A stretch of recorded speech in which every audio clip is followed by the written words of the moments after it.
જો કેટલો સરસ ધોડે પડે છે અહીંયા, જો નીચે પાણી જાય ના આજુબાજુનું વ્યૂઝ કેટલું સરસ છે. જો પથ્થર ને કેવું સરસ પાણી જાય છે, ઝરણું વહે છે ને મસ્ત મજાનું. ત્યાં નાહવાની એવી મજા આવી જાય ને કે વાત ના પૂછે તમને.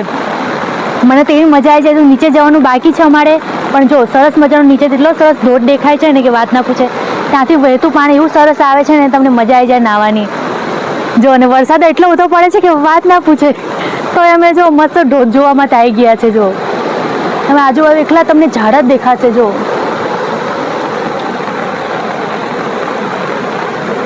આખો ધોધ બતાવું છું ઉપરથી નીચે સુધીનો. તો જો આ બધે ધોધ જ છે અને પથ્થરે કેવા સરસ છે. જો અહીંયા ધોધ પડે છે, મસ્ત કેવું પાણી વહે છે. જો પાણી કેવું સરસ વહે છે.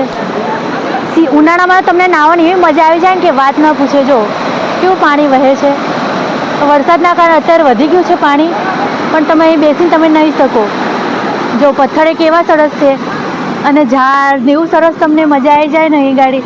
તમને એકદમ કાળા પથ્થર તમને એકલા દેખાશે અહીં ગાડી. અને જો આ બધા નાય છે. જો આ બધા જ નાય છે. એ ભાઈ તમે નાહો છો? જો આ બધા નાય છે, બેસીને નાહવા માંડ્યા છે અહીં ગાડી.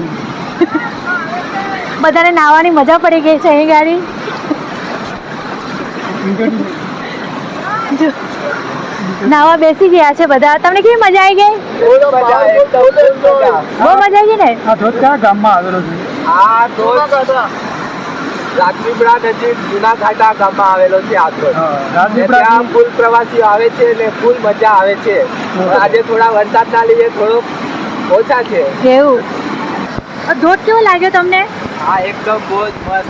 બધા પ્રવાસી આવે છે ને અહીંયા ફૂલ પ્રવાસીઓ આવે છે, પણ આજે થોડું વરસાદના લીધે વાતાવરણ વરસાદીમય છે એટલે થોડાક ઓછા પ્રવાસીઓ આવેલા છે. એવું. અને આ ક્યાં આવ્યો છે ધોધ? આ ધોધ રાજપીપળા નજીક જૂના ઘાટા ગામ કરીને છે, ત્યાં આવેલો છે. એકદમ મસ્ત. તમે કયા ગામના છો? અમે કેસરવા ગામના છીએ. ત્યાં અમારા સાસરીમાંથી બધા મહેમાન આવેલા છે. એમને ફરવા માટે અહીંયા જૂના ઘાટા ધોધે રોજ કરાવવા માટે લઈ આવ્યા છે. બરાબર.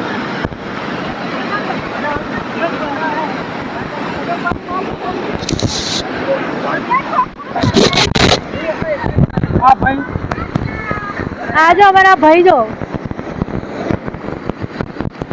આ જો જો દેવાય.